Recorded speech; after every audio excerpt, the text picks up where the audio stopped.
ठेवावं. जोरदार टाळ्यांच्या गजरामध्ये स्वागत करूया श्रीमती नीलिमा बंडोले मॅडम यांचे.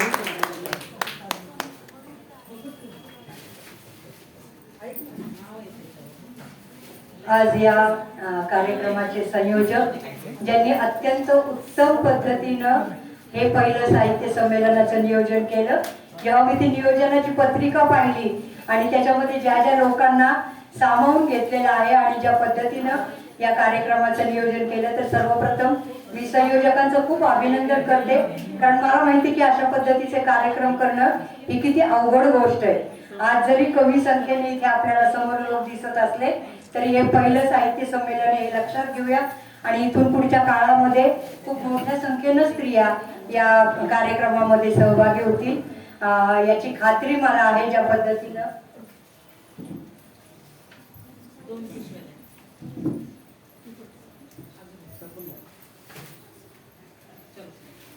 ज्या पद्धतीनं या कार्यक्रमाचे नियोजन संयोजकांनी केलेले आहे त्याचं खूप अभिनंदन. सर्वप्रथम हे या साहित्य कानोपात्र साहित्य संमेलनाचं उद्घाटन झालं असं माझ्यावर जी जबाबदारी आहे त्या जबाबदारीनं मी आपल्या सगळ्यांच्या पुढे हे उद्घाटन झालं असं जाहीर करते. आणि आपण इथं उपस्थित असलेले मंचावर उपस्थित असलेले सर्व सन्माननीय यांचं स्वागतही करते, अभिनंदनही करते आणि आभारही मानते. आत्ताच आपल्याला संयोजकांनी सांगितलं की संत कान्होपात्रा यांचं नाव या साहित्य संमेलनाला का दिलं आणि मला वाटतं की ही फार महत्वाची गोष्ट आहे. अनेकांच्या नावानं संमेलन होतात, महाराष्ट्रभर होतात, वेगवेगळ्या ठिकाणी मी जाते, पण 15व्या शतकातल्या एका कवयत्रीच्या नावानं आणि जी गणिकेची मुलगी होती आणि जिला पुन्हा वेश्या व्यवसायात ढकललं जाण्याची शक्यता होती, अशी एक तरुण मुलगी आपला संपूर्ण तो व्यवसाय सोडून ते तिचं जे काही वैभव होतं तिचं मी पण वाचलं, ताईने तर खूप सगळं डिटेल सांगितलं की अत्यंत वैभवात राहणारी होती. तिच्याकडे दासदासी होत्या, तिला कुठल्याही गोष्टीची कमी नव्हती, पण तिने त्या ठिकाणी त्या संपूर्ण व्यवस्थेला नकार देऊन आणि तिथे जे काही तिच्या वाट्याला इथून पुढच्या काळात पुरुष सत्तेचं एक अतिशय वाईट आणि घृणास्पद समजलं जाणारं काम होतं त्याला तिने नकार दिला आणि तो नकार देऊन ती त्यातून बाहेर पडली. एका अत्यंत बलशाली अशा महाराजाने तिला लग्नाची मागणी घातली आणि त्याला सुद्धा तिने ठोकर मारली आणि हे जे काही क्रांतिकारी काम तिने केलेलं आहे तर हे 15व्या शतकामध्ये तिने हे जे काही क्रांतिकारी काम केलं, धाडसाचं हे पाऊल उचललं, तर मी खरंच संयोजकांचं खूप मनापासून अभिनंदन करते की त्यांनी कान्होपात्राच्या नावाने हे संमेलन सुरू केलेलं आहे.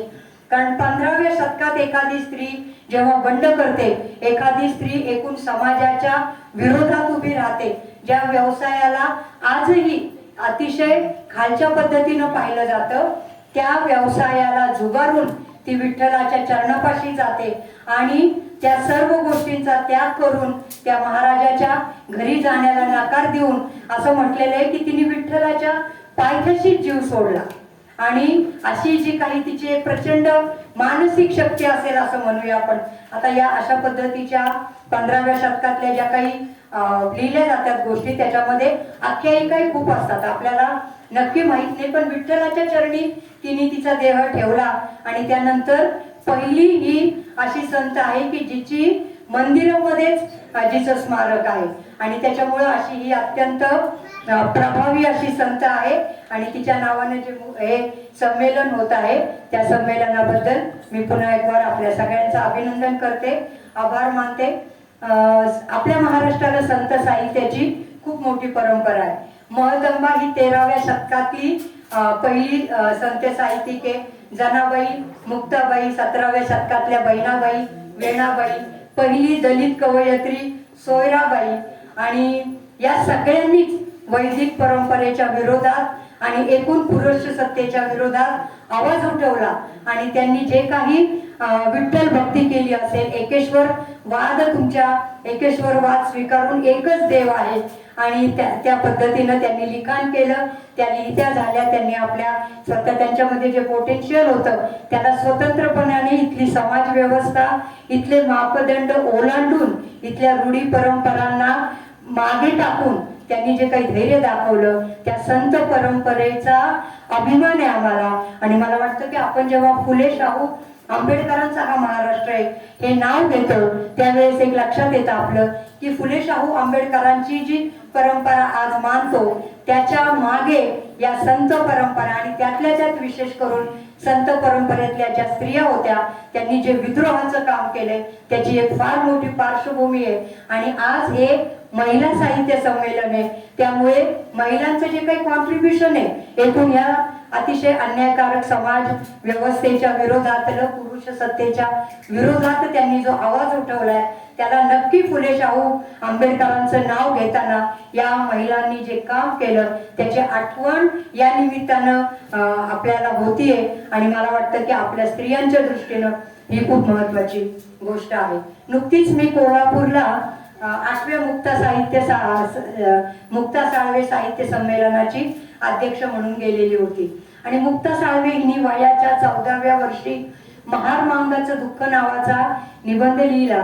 ती सावित्रीबाईंची विद्यार्थिनी होती आणि 14व्या वर्षी निबंध लिहिणाऱ्या या मुलीचा तो निबंध ज्ञानोदयामध्ये प्रसिद्ध झाला. तर याला काय पार्श्वभूमी असेल म्हणजे आता आपण पाहतो की वेगवेगळ्या ठिकाणं वेगवेगळ्या पद्धतीची साहित्य संमेलन होत आहेत. तर हे साहित्य संमेलन वेगळं घेण्याची काय गरज पडलेली. इथं आपल्याकडे अखिल भारतीय मराठी साहित्य संमेलन होतं आपल्या सगळ्यांना माहिती आहे ते. आपण जर साहित्य संमेलनाचं आयोजन करता तर इथं समोर बसलेले विचारपीठावर असलेल्या प्रत्येकाला माहिती आहे की अखिल भारतीय मराठी साहित्य संमेलन होतं. मग आज महाराष्ट्रामध्ये अनेक मोठ्या संख्येने वेगवेगळ्या पद्धतीचे म्हणजे विद्रोही आहे, दलित, भटके विमुक्त, कामगार, शिक्षक, महिला संमेलन या सगळ्या पद्धतीची संमेलन वेगळी करण्याची का गरज आहे. आज कानोपात्राच्या नावानं आपण संमेलन घेतो तर हे वेगळं विचारपीठ आम्हाला का उभं करायला लागलं. त्याला एक इतिहास आहे. त्याला इतिहास असा आहे की महात्मा फुले यांचे एक 1800 सालामध्ये महात्मा फुलेंना एक पत्र आलं न्यायमूर्ती रानडेंचं आणि त्यांनी सांगितलं की मराठी ग्रंथकार सभेचं जे साहित्य संमेलन आहे त्यात तुम्ही सहभागी व्हावं. महात्मा फुलेंना त्यांनी जे दिले महात्मा फुलेंनी त्यांना जे उत्तर आहे दिलेलं आहे ते खूप महत्वाचं आहे. महात्मा फुले असं म्हणाले की हे घालमोड्या भावांचं साहित्य दादांचं साहित्य संमेलन आहे. ज्या ठिकाणी आम्हा दलितांचं या ठिकाणी या समाज व्यवस्थेने नाकारलेल्या लोकांचं दुःख मांडलं जात नाही त्यांच्या प्रश्नावर चर्चा होत नाही ते साहित्य संमेलन आमचं होऊ शकत नाही. तुम्ही उंटावरून शेळ्या हाकणारी माणसं आहोत. आम्हाला जेव्हा आमच्यामध्ये ताकद येईल आम्ही स्वतंत्रपणाने उभा राहू तेव्हा आम्ही आमची साहित्य संमेलने स्वतः उभी करू. आणि मला आज खूप आनंद होतोय की स्वतंत्रपणाने हे साहित्य संमेलन त्या परंपरेचा एक धागा म्हणून त्या परंपरेचा एक भाग म्हणून आपण या ठिकाणी घेत आहोत आणि ही फार आनंदाची आणि स्वागताची गोष्ट आहे. आपण पाहतो की भारतामध्ये जी काही जातीय उतरंड आहे त्या जातीय उतरंडीमध्ये केवळ वर्ग नाहीये तर जात पण आहे.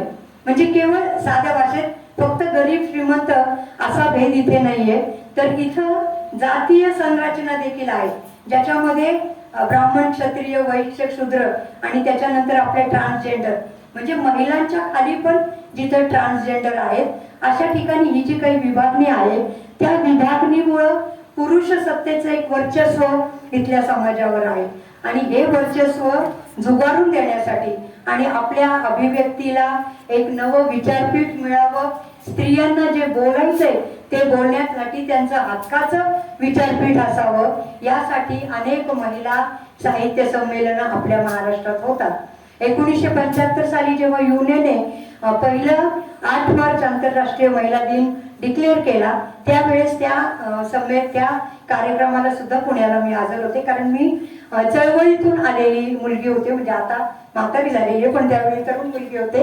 तर त्या 1975 साली सुद्धा त्या कार्यक्रमाला मी हजर होते आणि त्यावेळेसची भूमिका अशी होती की त्या काळामध्ये स्त्रिया स्वातंत्र्यासाठी खांद्यावर बंदुका घेऊन लढायला उभा राहिलेल्या होत्या आणि त्यांनी जे हे काम केलं त्याची नोंद घेऊन यापुढच्या स्त्रियांसाठी काम उभं केलं पाहिजे त्यांच्या परिस्थितीचा अभ्यास करून त्याच्यानंतर क्लारा जेटकिंग नावाची जी एक कामगारांची पुढारी होती आणि तिने पहिला संप कशासाठी केला तर तेव्हा 16 तास कामगारांना कारखान्यात काम करावं लागायचं, तर हे कामाचे तास 8 तास व्हावे याच्यासाठी तिने संप केला. त्याच्यातून स्त्री मुक्तीच्या संकल्पना पुढे आल्या, स्त्रियांसाठी अभ्यास करण्याच्या संकल्पना पुढे आल्या. स्त्रियांची परिस्थिती अशी का आहे आणि त्याला काय कारण आहेत याचा अभ्यास जगभर झाला, भारतातही तो अभ्यास झाला आणि इथली जाती व्यवस्था, इथली वर्ग व्यवस्था आणि त्यातून येणारी पुरुष सत्ता आणि स्त्रियांचं दमन याच्या विरोधात स्त्रियांनी उभं राहिलं पाहिजे. आपली परिस्थिती बदलण्यासाठी एकत्र आलं पाहिजे हा एक विचार पुढे आला. आणि 8 मार्च 75च्या नंतर मला पुन्हा एकदा तुमचं अभिनंदन याच्यासाठी करायचंय की सुवर्ण महोत्सव वर्ष आहे ते 1975 नंतरच आणि या सुवर्ण महोत्सवात कानोपात्राच्या नावाने हे संमेलन होते. 50 वर्ष लागलेली आहेत आपल्याला इथपर्यंत यायला. म्हणजे विचार करा की आपल्याला किती मोठं काम इथून पुढच्या काळात करायचे. स्त्रियांच्या प्रश्नाबद्दल जागरूकता निर्माण झाल्यानंतर आपण फार काही मोठं त्याच्यातून साध्य केलेलं असं आहे असं नाही, परंतु आपण आज इथं जमतोय, आपण विचार करतोय की आम्हाला आमचं विचारपीठ पाहिजे, आपण विचार करतोय की आम्हाला बोललं पाहिजे. आम्ही बोलतो पण आमचं ऐकलं जात नाही. लक्षात ठेवा, आम्ही बोलत नाही असं नाही, आम्हाला ऐकलं जात नाही. म्हणजे मी तुम्हाला सांगते ब्रेल लिपीचं कसं असतं, अंधांसाठी असते.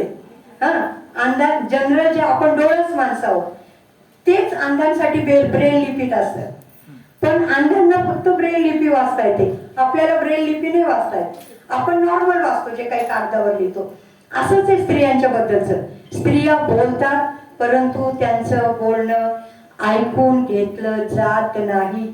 आणि आज या विचारपीठावरून आपण सगळ्यांनी एक निर्धार करूया की तुम्हाला आमचं ऐकावं लागेल. तुमची इच्छा असू द्या, तुमची इच्छा नसू द्या, पण आम्ही जे बोलतोय त्याला सबस्टन्स आहे. हा आमचा आवाज आहे, हा अन्यायाच्या आणि अत्याचाराच्या विरोधातला आवाज आहे. मग ते कौटुंबिक अत्याचार असू दे, तुमच्या कामाच्या ठिकाणी असू दे, तुम्ही समाजात वावरताना असू दे, आम्ही याच्या विरुद्ध एकत्रितपणे उभा राहणार आहोत. कारण एकीची ताकद फार मोठी आहे. आज तुम्ही इथं बसलेल्या प्रत्येकीने जरी एक छोटी गोष्ट इथं आज घडलेली 10 बायांना सांगितली, मैत्रिणींना सांगितली, शेजारणींना सांगितली, तरी आपल्या पुढच्या संमेलनाला आपल्याला वरती हॉल घ्यावा लागेल की जिथं 1000 लोक बसतात, 1000 बाया बसतात. आणि हा निर्धार या संमेलनाच्या निमित्तानं आपण करूया की आम्ही बोलतो ते ऐका, त्याची दखल घ्या आणि तुम्ही नाही ऐकलं तर आम्ही आमचा आवाज एकत्रितपणानं बुलंद करू आणि पुढे जाऊ. पुन्हा एक वार या साहित्य संमेलनाचं उद्घाटन म्हणून आपण मला बोलवलं, माझा सन्मान केला, मी खूप आभारी आहे आपली. आणि इथून पुढच्या काळातही तुमच्या सगळ्यांच्या बरोबर मी असेल. माझी जी काही मदत लागेल ती नम्रपणे द्यायला मी तयार आहे. आणि तुमच्या सगळ्यांचं खूप अभिनंदन. उत्तम रीतीने तुम्ही नियोजन केलं. थँक्यू.